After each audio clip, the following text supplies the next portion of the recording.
সকালের ব্রেকফাস্ট হোক বা সন্ধ্যা স্ন্যাক্স, খুব সহজে এবং ঝটপট তৈরি করা যায় কিন্তু স্যান্ডউইচের এই রেসিপিটি। নমস্কার, আমি রিঙ্কু। আমার এই ছোট্ট চ্যানেলে তোমাদের সকলকে স্বাগত। আজ তৈরি করব আলু দিয়ে স্যান্ডউইচের রেসিপি। এটি কিন্তু খুবই মুখরোচক এবং খেতেও কিন্তু অসম্ভব সুন্দর লাগে। রেসিপিটি সম্পূর্ণ দেখার জন্য অনুরোধ রইল।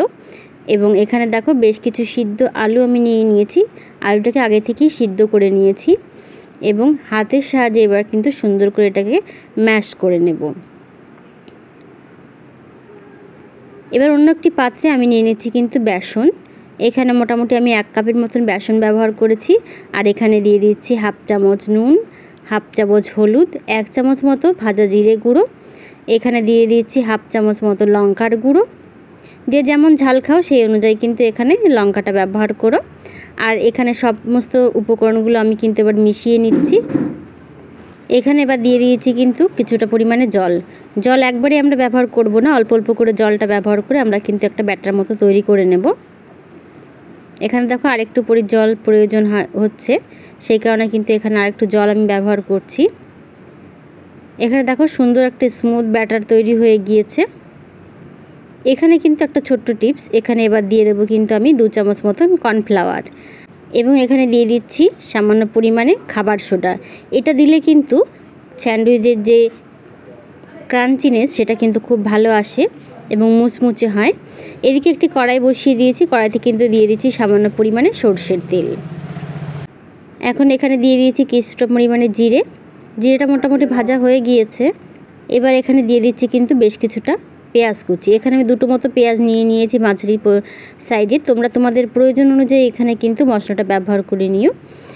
পেঁয়াজটা মোটামুটি হালকা একটু ভাজা হয়ে গিয়েছে। এবার দিয়ে দিচ্ছি কিন্তু 1 চামচ মতন আদা কুচি এবং 1 চামচ মতো কাঁচা লঙ্কা কুচি। এখানে দিয়ে দিচ্ছি সামান্য পরিমাণে হলুদ এবং দিয়ে দিচ্ছি পরিমাণ মতো নুন। এখানেও দিয়ে দেবো কিন্তু 1 চামচ মতো ভাজা জিরে গুঁড়ো। সমস্ত মশলাটাকে আমরা হালকা হাতে নেড়ে নেব। এখানে খুব বেশি ভাজার প্রয়োজন নেই, হালকা একটুখানি নেড়ে নেব।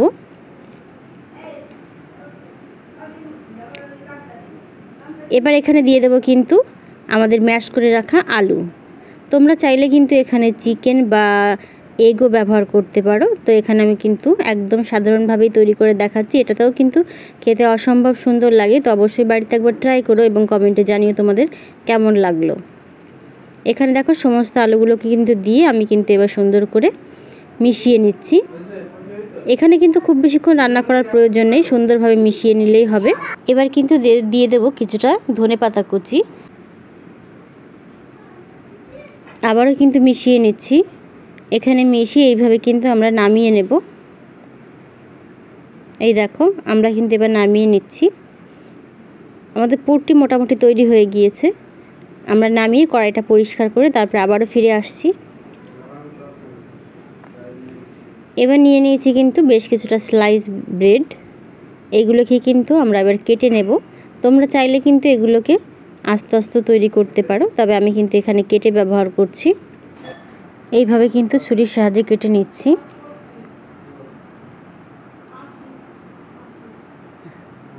যেহেতু এটা আমরা কিন্তু বেসনে চুবিয়ে এটাকে ভাজবো, সেই কারণে কিন্তু সাইডের যে পোড়া কালোগুলো সেগুলো কিন্তু ফেলছি না। তোমরা চাইলে ফেলে নিতে পারো, তবে তোমরা যদি এটাকে শুধুমাত্র তাওয়ায় ছেঁকে নাও সেক্ষেত্রে কিন্তু এটাগুলোকে বাদ দিয়ে দিতে পারো। এখানে দেখো কেটে নিয়েছি। এবার কিন্তু এর ভিতরে দিয়ে দিচ্ছি কিন্তু আলুর পুর। চামচের সাহায্যে কিন্তু এইভাবে সমস্ত জায়গায় আমরা কিন্তু সুন্দরভাবে মিশিয়ে নিচ্ছি। এইভাবে দেখো সব জায়গায় ছড়িয়ে দিয়েছি। এবার কিন্তু আরেকটা উপরে ব্রেড দিয়ে আমরা কিন্তু এইভাবে সুন্দর করে বসিয়ে নেব।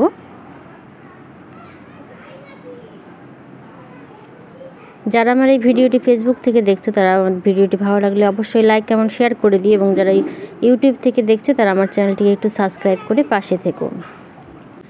আরেকটাও স্যান্ডউইচ কিন্তু আমরা তৈরি করে দেখিয়ে দিচ্ছি। এইভাবেও কিন্তু বাচ্চাদেরকে টিফিনে দেওয়া যায়, সেক্ষেত্রেও কিন্তু খুব হেলদি হয়। তো অনেক সময় বাচ্চারা একঘেয়েমি টিফিন খেতে বা পছন্দ করে না, সেক্ষেত্রে কিন্তু এইভাবে তৈরি করে আমরা টিফিনে দিয়ে দিতে পারি।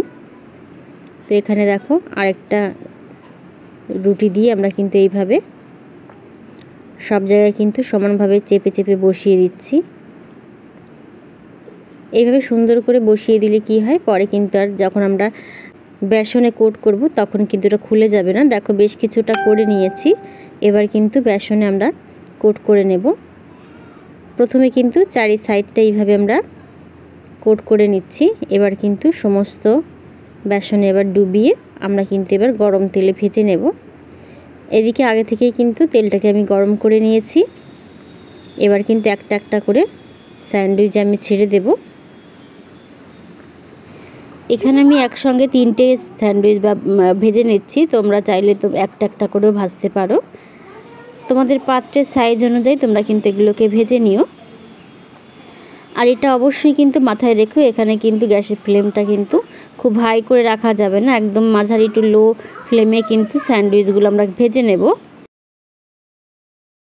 গ্যাসের ফ্লেম হাই হলে এটা কিন্তু পুড়ে যাওয়ার সম্ভাবনা থাকে, উপর দিয়ে হয়তো পুড়ে যেতে পারে আর ভেতরে কিন্তু কাঁচা থাকতে পারে। তো সেক্ষেত্রে কিন্তু এখানে লো টু মিডিয়াম আঁচে আমরা কিন্তু এগুলোকে আস্তে আস্তে করে ভেজে নেব। এখানে দেখো মোটামুটি লাল লাল করে ভাজা হয়ে গিয়েছে। এবার কিন্তু এগুলোকে আমি সব নামিয়ে নিচ্ছি।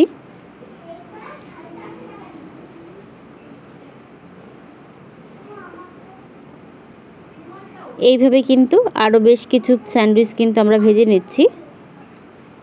ভিডিওটি কেমন লাগলো অবশ্যই কমেন্টে জানিও। আর অবশ্যই বাড়িতে তোমরা একবার ট্রাই করো, খেতে কিন্তু অসম্ভব সুন্দর হয়। তো তোমাদের বা কেমন লাগলো সেটাও কিন্তু কমেন্টে জানিও। তৈরি হয়ে গিয়েছে কিন্তু আমার স্যান্ডউইচের রেসিপি।